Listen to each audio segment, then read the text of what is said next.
Hey everyone, and welcome back to the channel. If you're a Mercedes-Benz owner and you've been hit with the dreaded check engine light, you've come to the right place. So, what exactly does this code mean? In simple terms, your car's engine control module, or ECU, has detected that the turbocharger isn't producing the amount of boost it's supposed to. This could mean it's making too little boost, known as underboost, or even too much boost, called over. Your ECM constantly monitors the pressure in the intake manifold and compares it to what it expects under the current driving conditions. When those numbers don't match up for a certain period, boom, the P2263 code gets triggered and your check engine light comes on. What are the symptoms you might experience? The most common one is a noticeable loss of power. Your car might feel sluggish, like it's struggling to accelerate. You might also notice your vehicle going into limp mode, where performance is severely restricted to protect the engine. Other signs can include black smoke coming from the exhaust,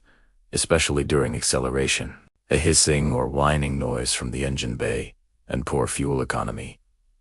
You might even feel the engine running a bit rough. These symptoms are your car's way of telling you something is definitely wrong with the boost system. Now for the big question. What causes this fault code? Well, there's a whole list of potential culprits, which is why it can be tricky. The most common cause, especially on diesel models, is a vacuum leak. The turbo's wastegate is often controlled by a vacuum actuator, and any leak in the vacuum lines, the reservoir, or the transducer itself can prevent the turbo from building boost correctly.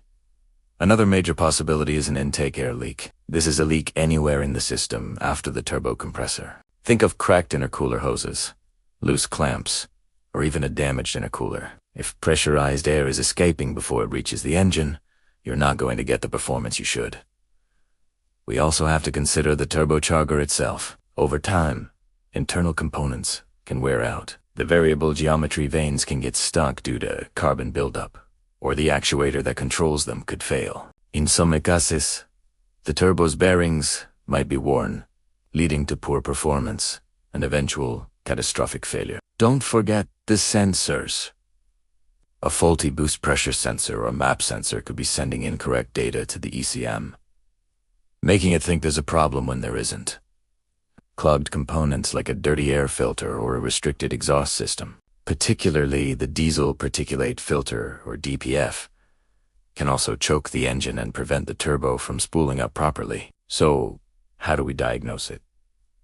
Start with the simple stuff. Do a thorough visual inspection of all the vacuum lines and intake hoses.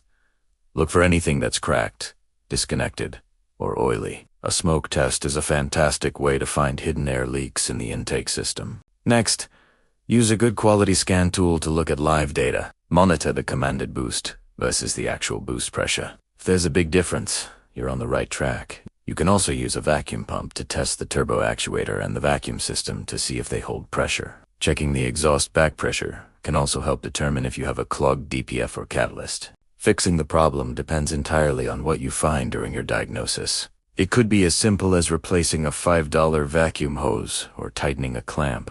It could also be more involved, like replacing a boost pressure sensor, cleaning the variable geometry vanes on the turbo, or, in the worst-case scenario, replacing the entire turbocharger unit. Dealing with a P2263 code can be a process of elimination. But with a systematic approach, you can pinpoint the root cause and get your Mercedes running like new again. I hope this guide helps you out. If you found this video useful, please give it a thumbs up, and don't forget to subscribe for more DIY repair guides. Thanks for watching, and I'll see you in the next one.